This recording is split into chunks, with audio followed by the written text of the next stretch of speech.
Hello once again. Thank you today for coming back to my channel. We are going to try as much as we can to make mathematics easy for you. Today we are going to look at Euclidean geometry, concept of Euclidean geometry.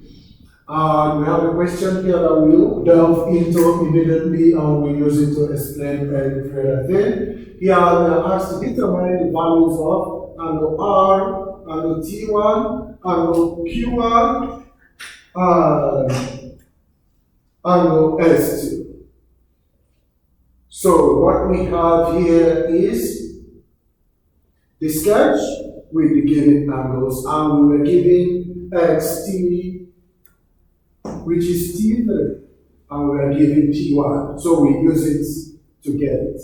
Now for angle R, if we look at this, we have a cyclic quadrilateral in PQRS. We also have a cyclic quadrilateral in PQST. So remember that opposite angles of the cyclic quadrilateral are supplementary. So identifying the quadrilateral you're working on is key. So for angle PQRS, that is where we have angle R. So we see that angle R is opposite of P1. So we can say that angle R is equals to, both of them are supplementary, add up to 180. So angle R will be 110 degrees, and reasons opposite angles of a cyclic quadrilateral. Please, it is very important that we write the reason. That is the core of Euclidean geometry. Without the reasons, you'll be losing half of the math or even more. So for every answer, you must give your reason. Now let's look at T1. For T1, we are also given that line PQ is parallel to line TS. Line PQ is parallel to line TS. So here we are going to have a double step. So first P1, and the P1, which is this, because this line is parallel to this line. One more thing before, let's go back a little bit.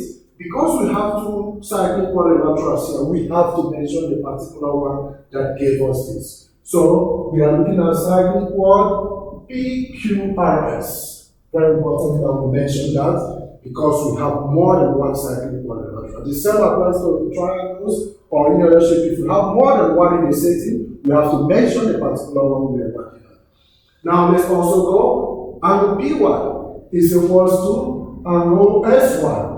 This is because they are equal and both of them are equal to 70 because line PQ is parallel to line TS. So we have this because there it means we have alternate angles because they are parallel to each other. So they alternate. So this becomes equals to this. And from there we can step up and get T1. Therefore, our T1 will be equals to 70 degrees, which is S1. It is equal to S1 because of tangent and chord. We have tangent perpendicular to the chord. Angle between the line, chord, and tangent is equal to the angle in the alternate segment. So this is equal to the angle in the alternate segment. 30 is also equal to B2. Angle between the tangent and the chord is equal to the angle in the alternate segment. So that is tan chord theory, and that is why T1 is equal to S1. So T1 is also equal to 70 degrees. T1 is also equal to 70 degrees. Reason is tan chord. Please remember how we call this geometry with reasons. So for every answer, for every step you take, a reason must be given. That is how the only way you can get your full marks. Now let's look at the third one. They are asking us for Q1. Q1 is actually this angle. There are two ways of doing this. We can work angles in the triangle, or the faster way is to get T2. So let's go to question C. For question C, T2 will be equal to 180 minus T1 minus T3, which is 30.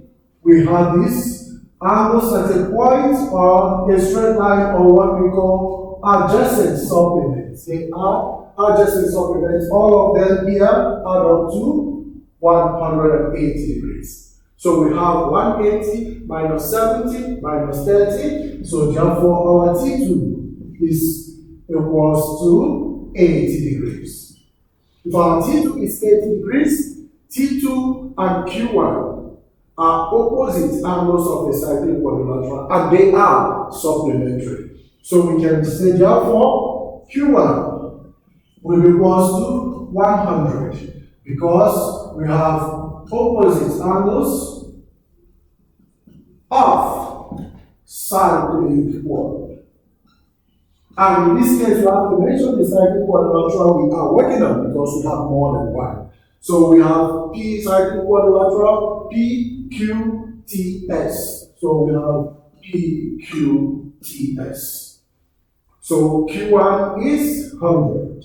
So we have here as 110. Now let's go. We have this as 70, we have this as 70, and here now is 100.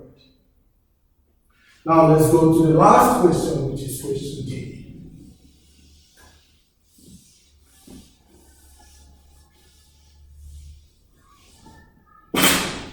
For question D, they are asking us for angle S2.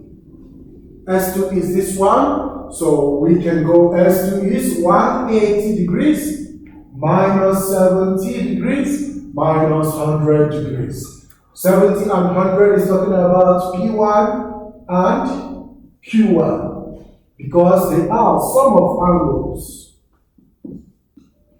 in triangle. Remember, we have more than one triangle. You have to make sure we are working on this particular triangle, PQS. Sum of angles in a triangle is equal to 180. We have the first, second, and the third, and S2 falls on the third. So we have our S2 as 10 degrees. So this is how we go about solving this type of problem. Please note and remember that the major thing is under Euclidean geometry is that you must give a reason. Just call it geometry with reason. For every step you take, a reason must be given. We have all the theorems, and then please revise them and come with questions that you want us to solve for you. I'll see you.